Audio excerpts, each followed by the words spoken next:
Bayede Makhosini. Namhlanje sinomkhulu Nhlakanipho. Welcome, Kesha, and thank you very much for joining us. You're one of the very few people who are actually more observant more than anything. You'd focus on doing what you needed to do. Yeah. Please take us through your journey as a Kulumega. Yes, Kesha. Okay.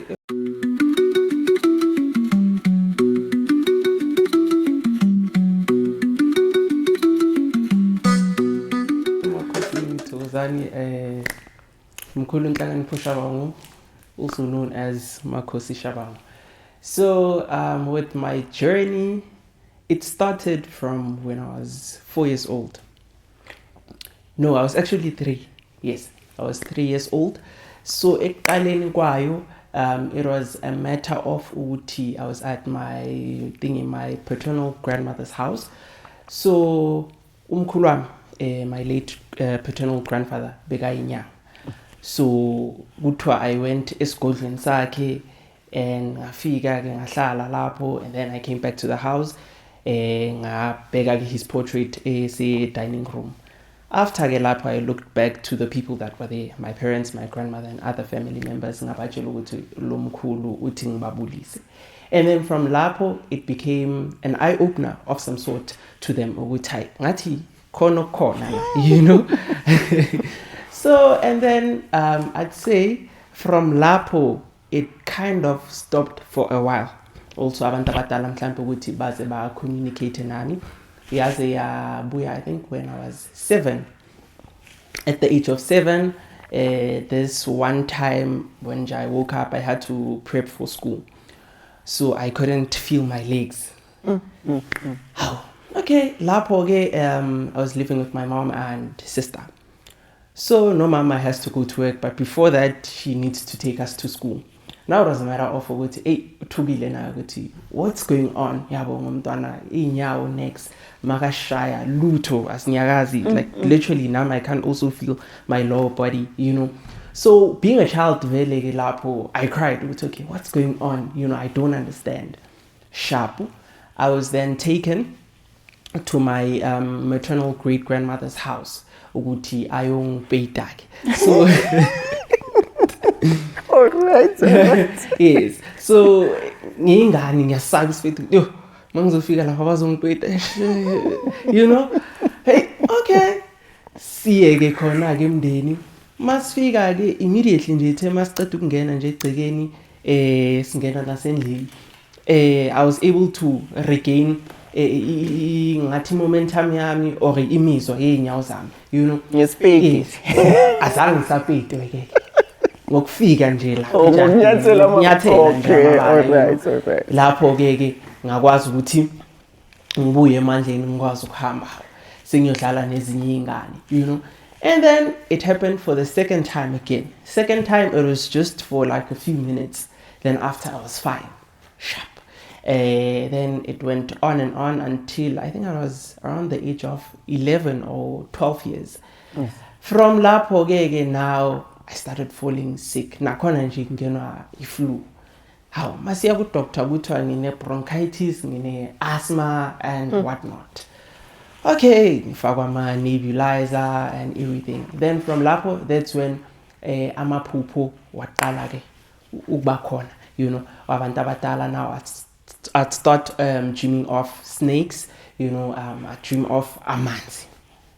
Okay, I'd inform my parents. So by then there was a certain healer that we used to go to, or was a Tsakan. So Lokoko, she was prophet also. Okay, masifika kulokoko, before even sizomtshela ukuthi what's going on, she mentioned ukuthi no kunisimo sabantu abadala kanje. Then from lapho we verified the statement sakhe ukuthi okay no vele lento isho it's true because ngiphupa into ethile, you know, ngiphupa amabhayi. And okay, the first buy that I got was of umkhulu nje umude nje we afro. Lo mkhulu nje njalo bengizohlala ngumphupha angigijimisa afuna ukungifaka le bhayi, you know, and I'd run away sinini ngizophupha kulanda ama report. But once lo mkhulu wavela azovela afake ibhayi, then phezulu afake iblazer ye suit, ngiyazi ukuthi zizokhala la sizogijima ngizokasta simini. So that happened for a while until ugogo lo wazwasho ukuthi no yazini just get that bhayi sizohambe siliphahlele siliphakamise kahle. And I did that. Upon getting lelo bhayi ke saliphahlela and we did ke ama procedures wakhona ukuphakamisa ke sambatho. And then lo mkhulu ke waqale sekavela nje kahle angasezi ngolaka. Now, you know, also it opened a platform yokuthi kuvele nezinye idalwa, you know, bavele nokuhlalo and whatnot, you know. So now ngilokele inform abazali si informa nayo gogo lo, you know. So abazali bami they were a bit skeptical also at the fact ukuthi sizothola ukuhlalo kanti maybe sizobe creator futhi further problems, you know, for umntwana. So it remained into nje ebesi procrastinator ukuyithola nanokuthi ngize ngokufake for the longest time, you know, up until I think it was around 2019 I dreamt of my maternal grandmother, of which usaphila ngomphupha kule phupho ungidlulisela isikhwama, and nakhona kungidluliseleni kwakhona she led me to this other yard athi ngene lapha ekunengwenya khona ngifike ngithathe leso sikhwama, you know.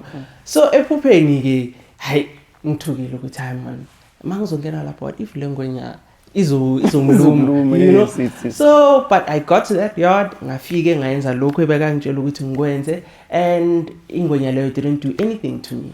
Sharp we went back to ugogo loya, sibuyela ugogo loya washo no naye bekangidlulisela isikhwama asibalekela, you know, because ugogo ke wangena ephehlweni before, but due to certain complications she couldn't complete the initiation process yakhe, you know. So now nesakhe isikhwama has come forth to me. After I started dreaming of iskolo, I'm at school, I'm writing tests, sinini ngizophupha after writing a test ngizophuziswa igazi nginikezwa namabhayi sibuyele kugogo lo asho no bakudlisa intwaso emaphupheni, yeah. So of which is something that I won't need to physically do anymore since abantu bakithi bona sebazenzele, you know, they've administered the process. Sharp. 2 years down the line, I think I was doing grade 9, 10. Unangaki when this is happening? I think I was around 14, 15. Oh, yes, okay. somewhere around those ages.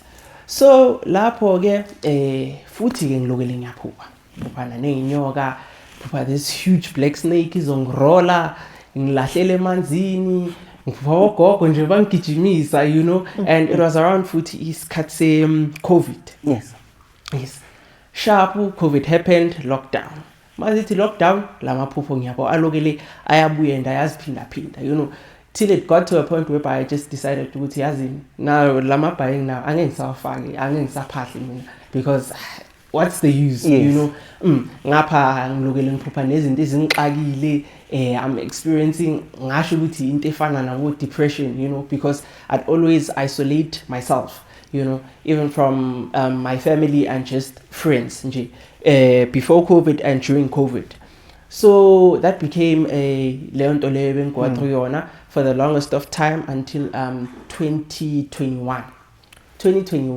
Oh no, let's just go back a bit. 2020 as the year started, things were going well at school, but around June, July, that's when I started experiencing problems. I think also it was imiphumela my decision ukuthi I'd stop ukuphahla and whatnot. Esikolweni things started going south. So bengizenzela science nje vele, you know, it's something ebingumpetha kuyo. Nje mangidecide ukuthi angisaphahla ngisayenzini. Bakubonisa science. Zabuye bangibonisa ke yabo science ukuthi no, let's just show you the African science. I study for tests, study yonke into ngibamba mina ngazi ukuthi yazi I'm gonna come back with ama distinction. Fike ku exam room cima ibani. Ngizobhala ngibhale but ama results mawabuya athi nje le bhalile udodi, you know. So kwenzakala lokho until masizobhala ama final. Sibhala ama final, okay, lapho nje also I was going through nje okuningi depression nangapha cima ibani nje ngidepressa nayiloko ukuthi kanti what the hell is going on, you know. How till it got to a point whereby on the day siyolanda ama report ngivuka nephupho ngiphupha vele ngiyolanda i-report ibuya ithi ngifailile. But then so basakubonisa ngibonisa ukuthi ngizofail, you know. But then now into yangiqaka ukuthi futhi kulelo phupho lelo kahle siyahamba officeini with my mom, uprincipal uchange ama results khona manje sokuthiwa ngiphasile, you know. So ngingatshela umuntu futhi endlini ngihamba nomama wami nodadewethu. So on the way to esikolweni ngiyacabanga ukuthi or maybe ngifailile ama results bawo change ngiphasile, you know. Sifike sithathele i-report. Mangivula nje kube na this inner voice ethi kimi sikutshelile mas. Ukuthi ziyakhala. Yes. So now kube ilokho inhliziyo yami yona beyibhlungu, you know. Ukuthi ngaze ngakhala ukuthi yo so vela amadlozi angangenza kanje. Like why? Yes. So nasendlini bakududuze eventually ngigcine ngibatshela ukuthi no, I actually had a dream. You know, ukuthi vele ngiphuphe failure, but then now the confusing part was that ama results are changed, sengiphasile. Sharp. Undluleke leyo nyaka, following year 2021. So you're doing great? I was doing grade 10. Grade 10, standard 8. Abantu bakudala. Yes. Now 2021. Yes. 2021 I had to repeat the grade.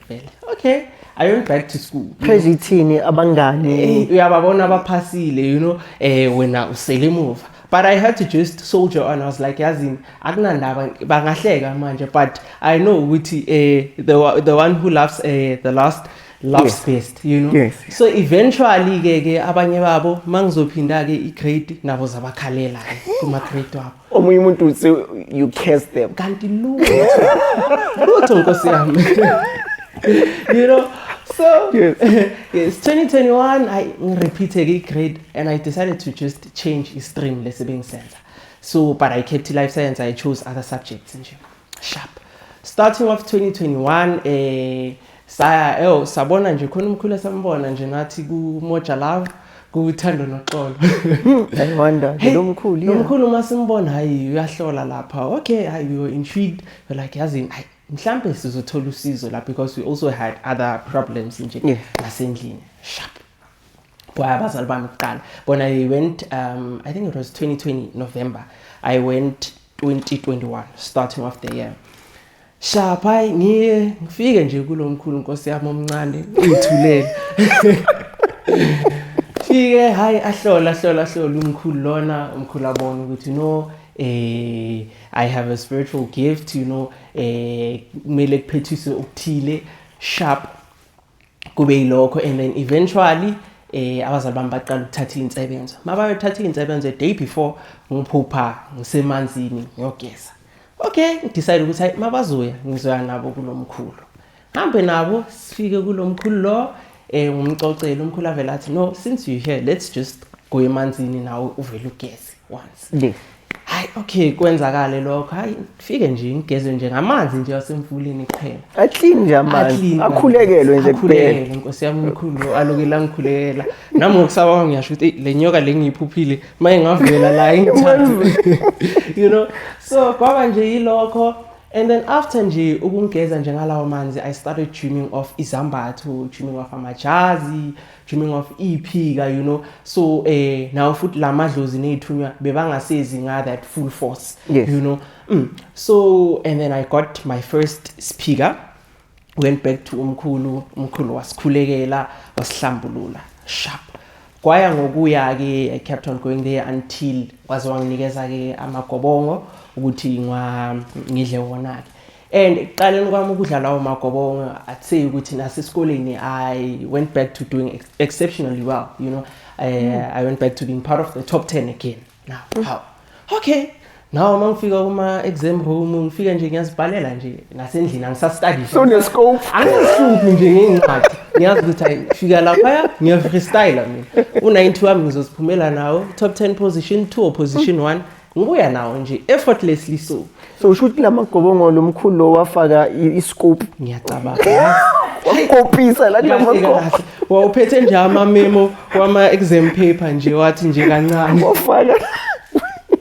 You know, yes. So kwahamba kanjalo and then around March naku ngiphupha labo mkhulu futhi no gogo my late paternal grandmother because yewashona ke around 2020 ngomphupha naye ke ungidlulisela ezakhe ikhwama manje sekuthiwa no it's high time ukuthi ngiqale uhambo lwami ngithathe lo msebenzi sharp manje I'm confused ukuthi okay mabathi ngiqale angali but ngiyephi know because there was no sense of direction I'd say mhlambe yimi ebengingaboni so kwaba yilokho ngilokho ngidla amagobongo ngibuza ukuthi okay abantu abadala njengoba nithi ngenze kanje where should I go till it happened this one time ukuthi abazali bami mabaya kuye lo mkhulu ayikuvele nakhona ukuthi na abantu abadala baphakeme it's time vele ngithathe umsebenzi sharp bazali babuye bangitshele na ukuthi no kuvelile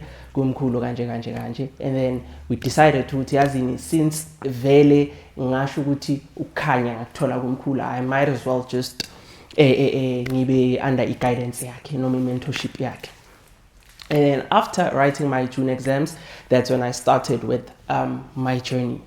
Kufike khona I was this quiet boy nje hlale nje ayithulele njalo nanoma kungena ama patient nanoma xoxa nje bazoba ngibuza ukuthi ngi right Nkosi yami because I'm cramped nje in that little corner nje ngihlalele ku Ottoman Nkosi yami with also khona ugogo ebesiphakamisa naye isithunywa Nkosi yami yazi she took me as her little brother. She used to take care of me. She still does namanje. Nikopa no akopisa abantu ukuthi hey bheka la and ufunda nimhleba futhi and ngicabanga ukuthi angazi okay yes nimhleba liyamkhulu yes okay yes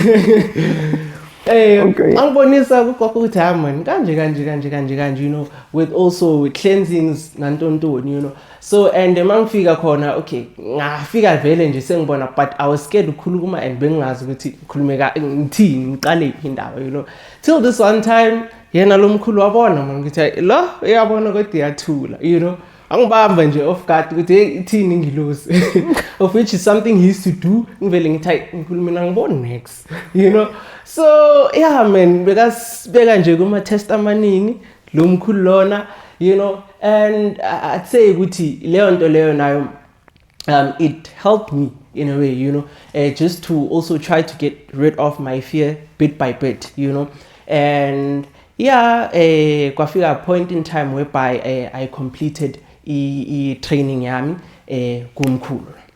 And in the midst of mhlawumbe ngisa-trainer, there used to be abantu ebebeza kimi because I got my first patient, I think besengina 3 months ngiqalile with my mentorship program, and also I was a bit puzzled ukuthi okay ngizoyenza kanjani, ngizoqala kanjani, ngibuyele kumkhulu ukuthi mkhulu umuntu makafika ngizothini, ngizomnika khula asho no wenza the way ngenza ngakhona la, get izinto ekumele ukuthi usitholile, get imithi nantontoni, and of which I did that. Ukuya phambili kwajwayeleka up until ngaze ngaqeda ke and upon qeda kwami I was still in school. I think I was doing grade 11 or 12 somewhere there. I was around 17 18 and then from lapho ngaba ke neladi ke ekhaya noma indumba ke ekhaya whereby abantu vele nje balokele bayeza up until kwazi kwavela the side yobungoma because I was done with AS Profit. Yes. So now makufika eyobungoma ke so ugogo wayisangoma naye. Yes. Phakama ke isikhwama sakhe, phakama isikhwama sikamkhulu nezabanye, So from lapho it was a matter of ukuthi since ugogo besekathwasile and lempanda thwasele kuyo ngiyayazi, and I'm still in contact with those people in as much as yena sekashile emhlabeni. I was able to reach out to them bachazela ukuthi there's 1 2 3 and 4 going on, ngami, and they were gladly able to assist me ngokuthi qalwe ke le process ke yokulungisa umnguni ke ngagatshekwa ke from lapho, even though igama ke ledluzi laliphumile game ugogo nabanye bomkhulu nabo sebangitshelile awaba amagama ukuthi okay mina nguzibani bani, my assignment is kanje kanje nakanje nakanje nakanje. You know, we did that nasemakhosini nakhona ngancambiswa, you know, and in as much as with umndawu there were khona ama processes esawayenza with umkhulu nakhona kule ampande there were things ebekumele ukuthi ngizenze just to be fully ordained nasempandeni yabo, you know. So, and in the midst of it all also abantu abadala bayavela bangifundisa futhi nanemithi eminye, you know, and also I get knowledge futhi from umkhulu still nanoma sengiqedile phakamisa. So usamhlupha lo mkhulu? Kumele ngimhluphe. Kumele ngimhluphe ngoba ngangiyi last born kusami. Manje sekunenye last born. Sekunenye last born. Kodwa ngisamhlupha lo mkhulu. Okay. Yes. Sibonge, what a journey. Now, here you are. Today, you see superstar. Angazi noma khona superstar kubantu abadala, but your journey just moved from this shy person from Ekhoneni to getting interviews from Abokhozi FM, and here you are now. You've got your own clothing line. Bambisonto here and there, Ekaya, like things have just grown, and sometimes even though it gets hard, right? Yes. So just take us through Nje, that shift now, having to also I think Lumkulo Kulumangai Ugewamfonela in terms of his scholar, you told him so a university manje with all excitement, you called him and bese umkhulu wakudisappointa wakuthola ukuthi lo university ngeke yenzeke and you felt ukuthi hayi lo mkhulu yangishashaya. Just asiqale ngendaba yesikole. Okay, that part sangishukumeza namanje. So upon completing umatric wami, okay, I passed, I got a distinction also. I called umkhulu with excitement ukuthi okay umkhulu ngiphasile kanje ngevarsity manje, you know, kukuthi indaba yesikolo vele bese ngiyazi even prior to uqeda isikolo ukuthi indaba yevarsity ayikho, ngizoyidrowa yaphuma from emadlozini wami straight, also from kuwe mkhulu ukuthi hayi no, indaba yesikolo nje just forget about it, you know. Abantu abadala, they want you to fully focus on what they've given you, you know, because that's your I'd say destination, you know. So kwaba ilokho ke sazama indaba yesikolo nkosi yami yo ngagula I think for a month or two, you know.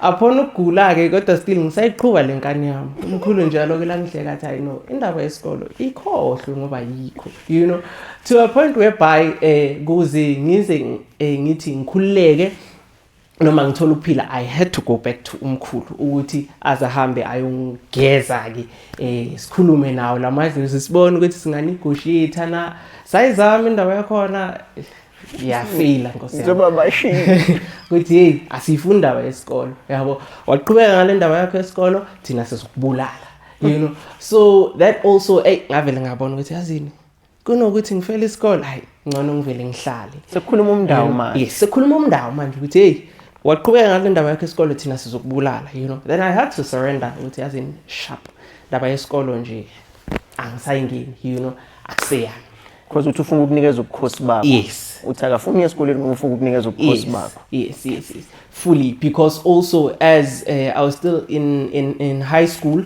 it was a matter of having to multitask between iskolo and indumba, of which beyilimita kakhulu isikhathi engispenda endumbeni, you know. Also the teachings from abantu abadala, you know. So now kufike a point whereby manje sengiqedile ngesikolo, now I can fully focus endumbeni, nabo bangakwazi ukuza kahle bakwazi ukungifundisa konke lokho bekumele ngabe ngikufundile at that time ngisase iskola, you know.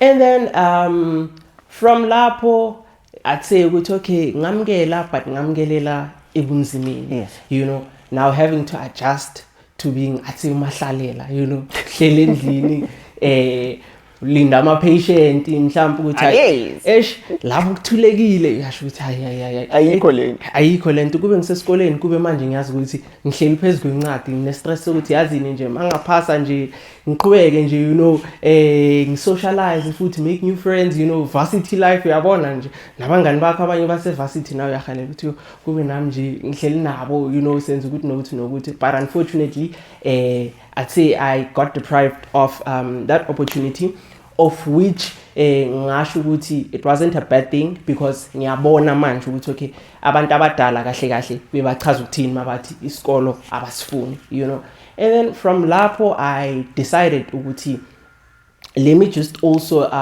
start a brand like a clothing line whereby now I make golf t-shirts, I make shirts, I make jackets, tracksuits, dresses, skirts, because clothing line yami, it's versatile, it caters for both men and women, Then from Lapo, I also moved to making and selling herbal products like inzipo that are infused with herbs, and iwasho, selling imbiza, and now business yakona, it's doing exceptionally well because I'd say both my businesses are a year old now, Okay. Yes. So I got last year around this time. So yeah, nakhona nje starting business, it has its ups and downs. Now I'll call it vele izophumelela nakhona uyacela nakubantu abadala ukuthi okay since ngingafunanga ngendaba yesikolo now I'm doing this using ama cloth wenu ngizocela nani ukuthi ningikhanyiseleni kuvuleke nje clientele of which slowly but surely kulokele kuyela lapho kuyasebenzeka kuyavuleka. And also with church also nasekhaya would host service here and there. It was my parents and my sister and I, of which ke yakhula whereby family members also nabo bakwazi ukuqala ukuza, even abantu nje from outside nabo sabamkele emagcekeni as lokele senza. And I also started hosting a spiritual revival event also, of which now they've been doing well, of which I'm thinking of hosting one again maybe this year,